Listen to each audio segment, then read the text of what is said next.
Seth Littrell makes his first public comments, and we got more portal stuff happening on today's episode of Locked On Sooners. You are Locked On Sooners, your daily podcast on the Oklahoma Sooners, part of the Locked On Podcast Network, your team every day.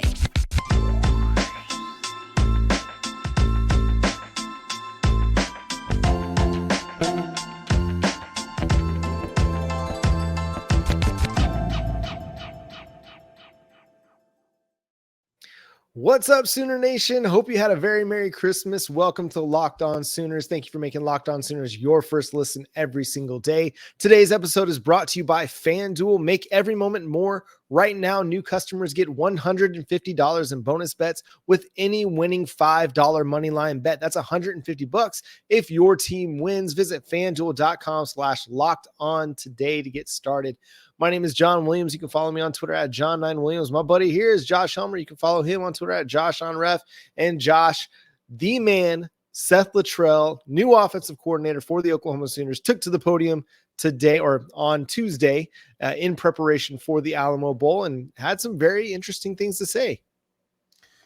He did. And first off, wishing you a belated, though hopefully a happy and very Merry Christmas, John, and to all of our viewers and listeners out there. Hope it's been a wonderful, happy holidays for you and yours. But yeah, Seth Littrell was interesting on this Tuesday as we gear up for obviously the Alamo Bowl versus Arizona. Just the opening quote.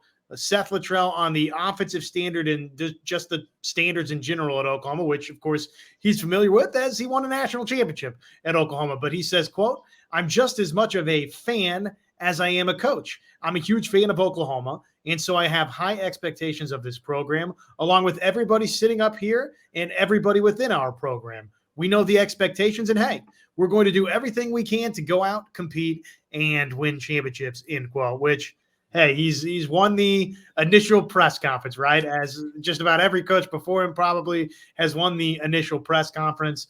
But it's exciting to have one of our own as the man now leading the offensive charge, and you had that with Jeff Lebby. But to have another in Seth Littrell is pretty exciting. And really what I've chalked up this Alamo Bowl to, John, and I think most have chalked it up to, is okay, let's get that first peek at what Jackson Arnold looks like, and let's get our first peek at what this offense with Seth Littrell directing it looks like. Yeah, there's no misconceptions from Seth Littrell that the standard is excellence at Oklahoma. And I did think it was interesting that he said, "I'm just as much a fan of the program." And I think that's going to resonate with a lot of fans of the program, but also just a lot of the Oklahoma kids that want to play for Oklahoma. You know, the offensive coordinator, he's one of them. You know, he's an Andy Bass. He's a Gavin Freeman. He's, the kids over at Carl Albert that play, Trine Haynes, that playing, or Trine Washington, sorry, playing wide receiver. Like he's, these guys that have grown up watching Oklahoma, he's been there. He's been in the same boat. So I thought it was really, really interesting. I thought another, interesting quote was that, the offense is going to stay Jeff Lebby's offense, but I think obviously we're going to see a little bit different feel from Seth Littrell than maybe we saw from Jeff Lebby. Yeah, the scheme's going to stay the same. The language is going to stay the same. The play calling is going to stay the same. But I think we'll see obviously a little glimpse of what Seth Littrell's philosophy is, especially in the run game.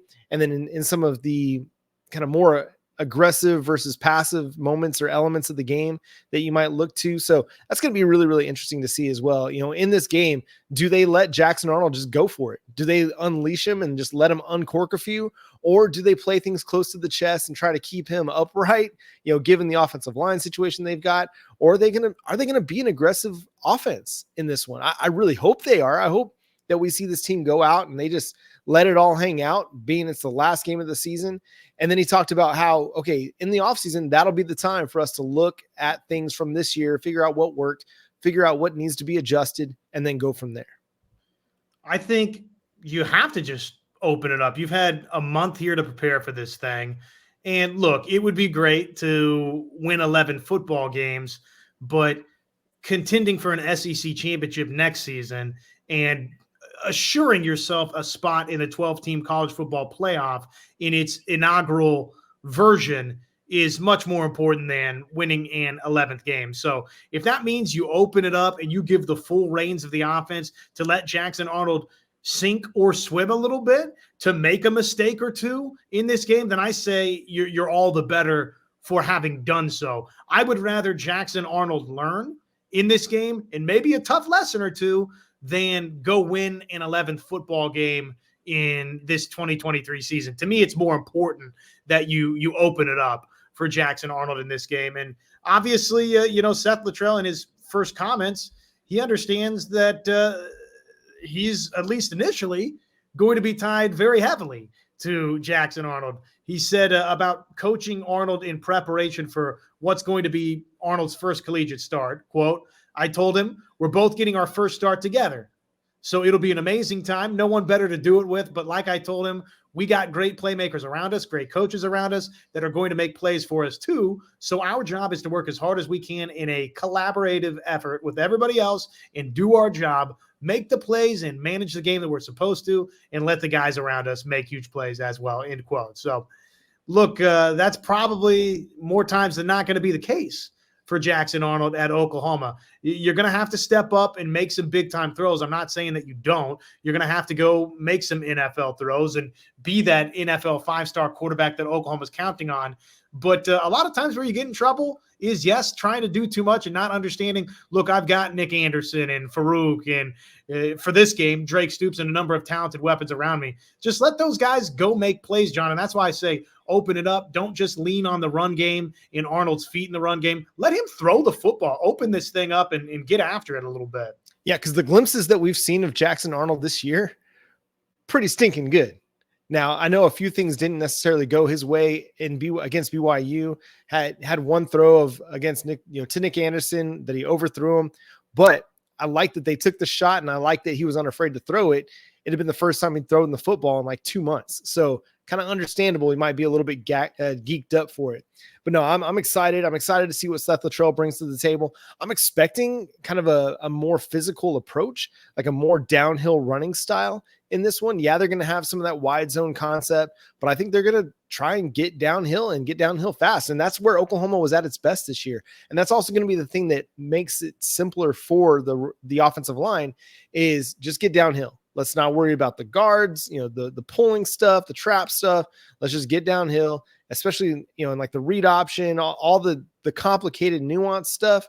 That's fine. We can use some of that, but keep it somewhat simple for your offensive line that is starting a new center in Troy Everett, a new left guard in Caleb Schaefer, and a new right guard as well. Or sorry, not new right guard, right tackle in Jacob Sexton. Although he'd been playing right tackle the last 3 games and started those last 3 games.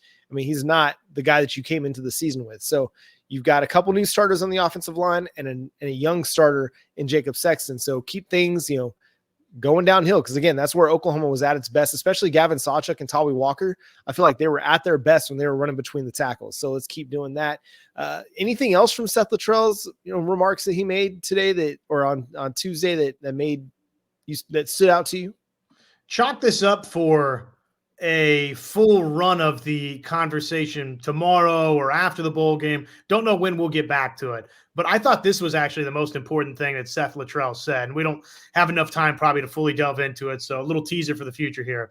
Quote, "Looking back, now having been a head coach, I'll be a much better assistant than I ever have been, because now I know what that guy feels in that seat each and every day, all the decisions and things that he has to do on a daily basis, plus the fact that there's football also involved. It's a very challenging job. There's a lot on the head coach's plate, and I want to do anything I can to take pressure off him," talking about Brent Venables. So like I said, for some of the dissenters that were out there about, well, I wasn't crazy about if you want to call it a failed head coaching tenure. Again, I think we've gone back and forth on, okay, what is the definition of a successful tenure where he was as a head coach? I wouldn't describe it myself as a failed tenure, but that to me was the most important thing that Seth Littrell said. Yeah, we'll definitely dive into that on our next show as we get ready for the Alamo Bowl. But we've got another offensive lineman that Oklahoma's added and some transfer portal departures to discuss here on Locked On Sooners after the break. With the holidays coming and going here. That means the weather, it's getting frostier, but for this last little bit, as we close down the NFL regular season and head on into the NFL playoffs, the weather gets colder. The NFL offers, they stay red hot, baby, with FanDuel Sportsbook. Right now, new customers get $150 in bonus bets with any winning $5 moneyline bet. So just pick your winner, $5 moneyline bet. Get that right? $150 in bonus bets for new customers. So that means right now, if you've been thinking about joining FanDuel, there's no better time than right now to get in on the action. The app, super easy to use, wide range of betting options, including spreads, player props, over-unders, and so much more. Visit FanDuel.com/lockedon and enjoy the remainder of this NFL season in style. FanDuel, official partner of the NFL. Well, the Oklahoma Sooners have continued to add some portal offensive linemen this week, or actually late last week on Friday, as I'm driving down to Texas for the Christmas break. It broke that the Sooners added offensive lineman from the University of North Texas, Febechi Nwaiwu.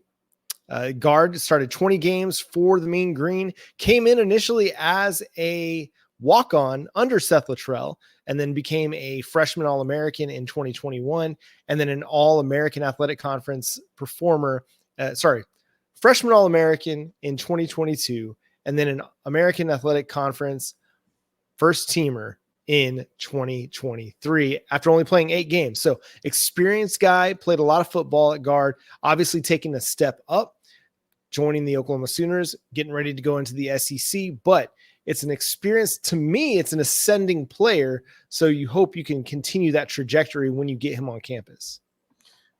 Do not know how to pronounce the first name, but I can say it's Nwaiwu. That doesn't make any. Okay. Yeah. Go ahead.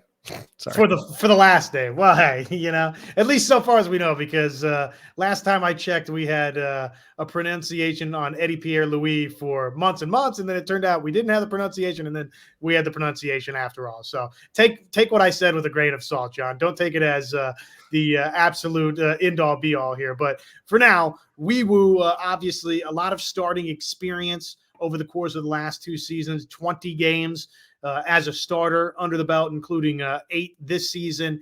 And for a Mean Green offense that put up a bunch of points, but of course the All-American honors in 2022, the All-Conference honors, something you're going to look at, and the relationship to Seth Littrell, who was the head coach for Nwaiwu in the 2022 season. So that part is pretty exciting for Oklahoma. So seems like, again, this offensive line retooling out of the transfer portal, that's been the mode of transportation for Oklahoma the last couple of seasons for Bill Bedenbaugh and company. And again, this year with Brown and Nwaiwu here. And then it sounds like, again, before it's all said and done, we're still waiting on that Gino Vandemark news, but we still feel good about it.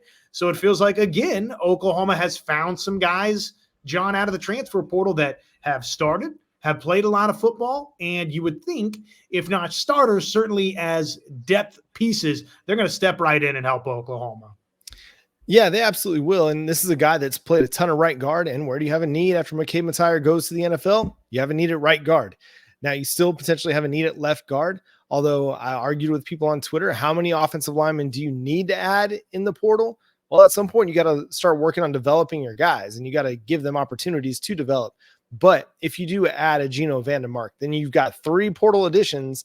You should be able to figure out your offensive line from there. And if not, I mean, yeah, you've got some question marks, but you've got guys in-house that should be able to answer the bell.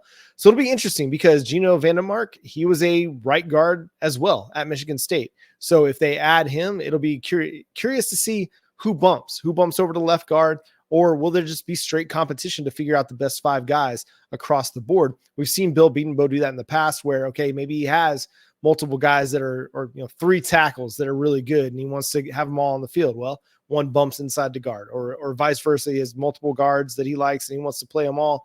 Then maybe somebody bumps out to tackle. So it'll be interesting. I think, like, if you were to tell me that these were the only additions you made, okay, maybe they're not All-Americans that you're adding, from the SEC. Okay, but they're really intriguing players in Spencer Brown and Nwaiwu that you can bring in and add to the mix and create your offensive line. You've got 2 veterans now that you could start on the right side, bumping Jacob Sexton over to left tackle. And you've got, 3 of your 5 offensive linemen figured out. And then you can go into camp and winter ball and spring ball and figure out left guard and center.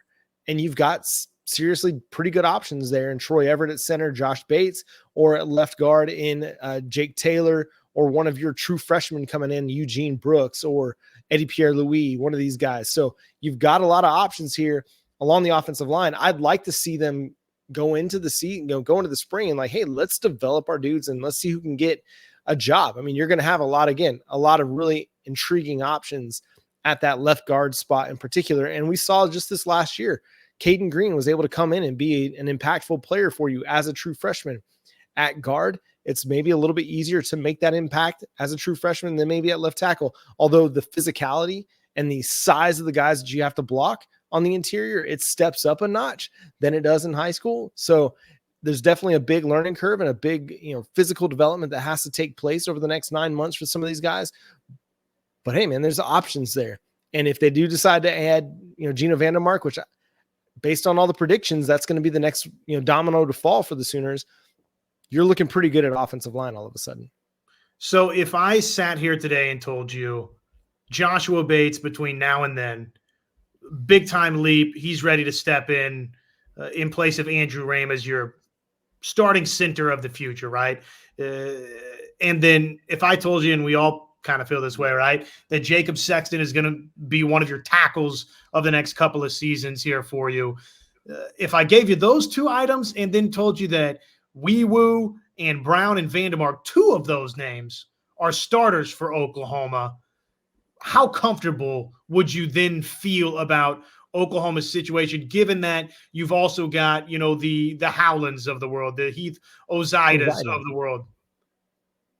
Yeah, I mean, I'd feel pretty good about it. If I've got 2 veterans that can plug into my offensive line, I feel great. And then you can figure out the rest of it with the guys that you recruited to come be offensive linemen for you at Oklahoma. I had this argument with people on Twitter on Tuesday. Like, I'm pretty okay with where they're at along the offensive line. Now go develop guys. Go figure out, okay, who are your next best 3 that you're going to be able to play, or your next 2 on that interior, on that left side, that center and left guard, because you got to start developing from within. You can, yes, it's good to add transfer portal additions, but I'd like to see them start building from within and letting these guys get opportunities or earn opportunities and take those and run with it, because you can only rely on the transfer portal for so long before you're no longer able to. Now it's worked out really well. Bill Bedenbaugh's done a great job at evaluating transfer portal offensive linemen, and he's figured it out along the way, whether it's Chris Murray or Wanye Morris or McCade Matire or Tyler Guyton. They've found really, really productive players along the offensive line, but you don't want to live in the portal. You want to be able to develop your dudes because you want to kind of take advantage of the opportunity that you're going to have them for 4 or 5 years. It doesn't really benefit you if you just have them for a year and then they bounce. No, you got to start working from what you have from within, in my opinion. Again, I'm not going to sit here and question Bill Bedenbaugh and Brent Venables and their tactics, but I would like to see guys like Josh Bates and Heath Ozaida and Logan Howland start getting more opportunities. And maybe in this bowl game, we're going to see them get more opportunities. Howland and Ozaida and Bates were all listed on the 2 deep for the Alamo Bowl depth chart. Now, Oklahoma's had a lot of departures in the portal, so you don't have a whole lot left, but we've heard a lot of positive things for all 3 of those guys, even dating back to the spring and the summer. So it wouldn't surprise me to see those guys get a little bit of run. The Oklahoma Sooners had a pair of players into the transfer portal over the last few days as well. We'll discuss that here coming up on Locked On Sooners.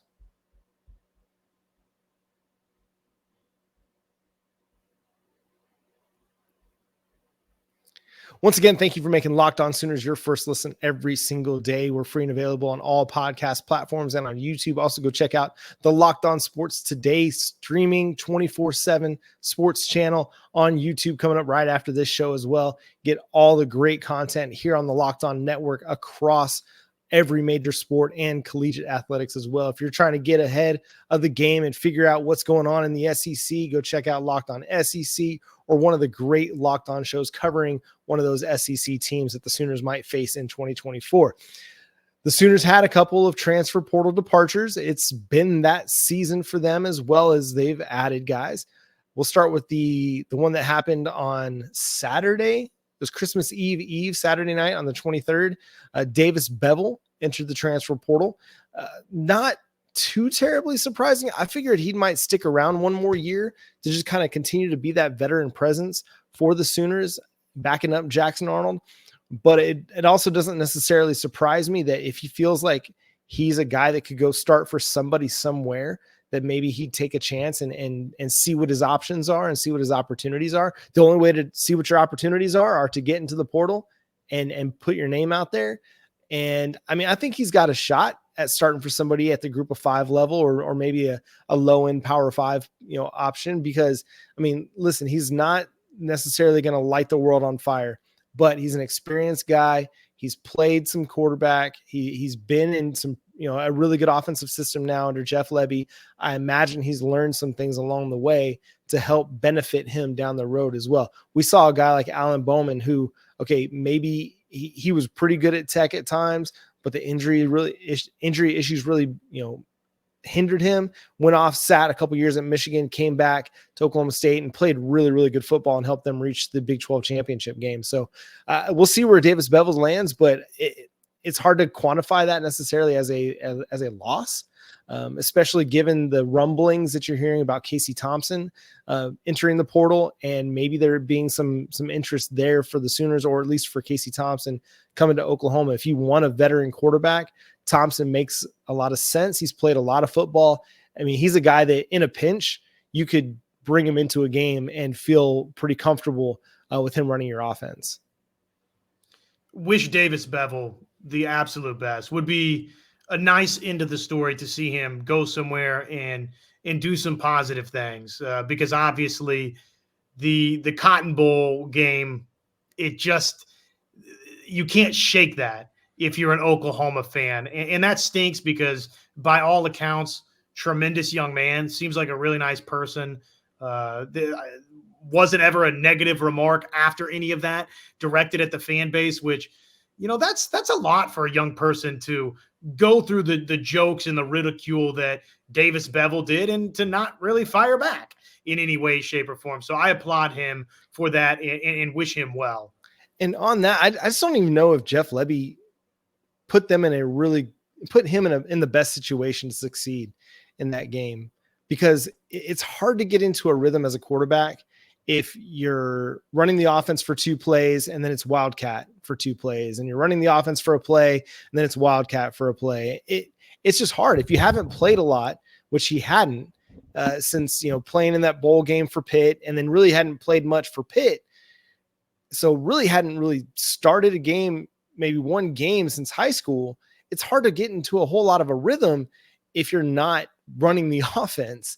And so, yes, there might be some limitations to him, but I don't necessarily know if the offensive coordinator did him any favors in that game either.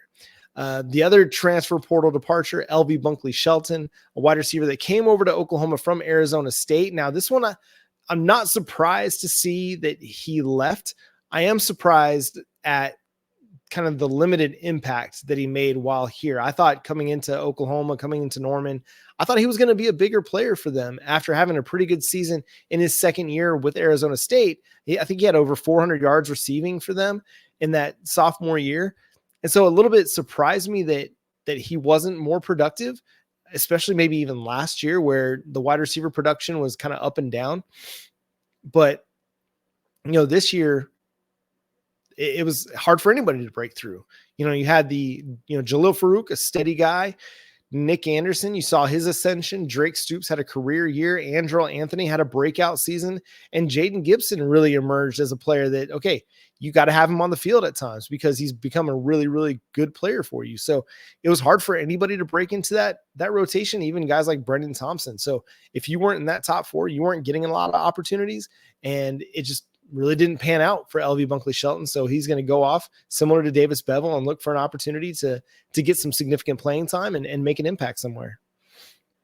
Yeah, I thought coming in, as you touched on, John, there was a chance that sure he was going to be an impactful wide receiver at Oklahoma. And the way last season ended, I know that if you like look at the stat sheet, you'll say, "Oh, well, what the way last season ended? He had one grab for 14 yards versus Florida State." But if you go back and look at just the numbers in that game, was on 28 snaps, was a part of 13 passing plays. I mean, it looked like all of a sudden he was maybe going into 2023. And this is the victim of the bowl game thing that we fall into sometimes. It looked like maybe he was going to develop into something that would be a little bit more impactful in Oklahoma's offense versus really what he was in 2022. But it just didn't ever play out that way. But he's somebody that, don't you think, has some juice somewhere for somebody? I mean, he can play.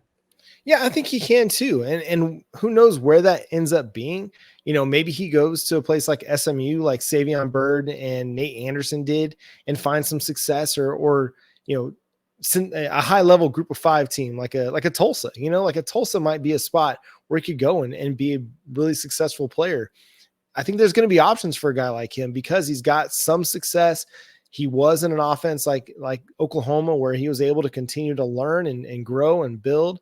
But yeah, I just feel like it just wasn't going to happen for Oklahoma because of the depth that they already have and coming back next year. And then all of the guys that they brought in the recruiting cycle, it's tremendous the depth that Oklahoma has. And a guy like LV Bunkley-Shelton, just the opportunities weren't going to be there. And so, yeah, man, best of luck to LV. I do think he's a good player, and I think he's going to have some options out there for him. One thing in closing here, and I apologize for not kind of telling you about this before the show, but I felt like we need to mention it. Just wishing our condolences and our thoughts to the passing of Ryan Miner. His brother Damon has been, both of them, all of our listeners, I shouldn't say all, but most of our listeners and viewers are familiar with the greatness that was the Miner family at the University of Oklahoma in the early 90s, both basketball and baseball. Those guys were special. It was too early in my life. I didn't live it. John, I don't want to speak for you, but I think, a lot of your formative Oklahoma memories came later. So maybe this wasn't a part of something you really, really remember growing up. But I just know that the Miner family means so much to so many Oklahoma fans. And we would be remiss if we didn't say rest in power. And just so sad, so young, man. 49 years old, passed away on Friday from, unfortunately, a prolonged battle with cancer. His brother, John, has been such a superstar, of course, athlete, but in the way that he went about trying to drum up support and love and sharing the battle that Ryan was fighting.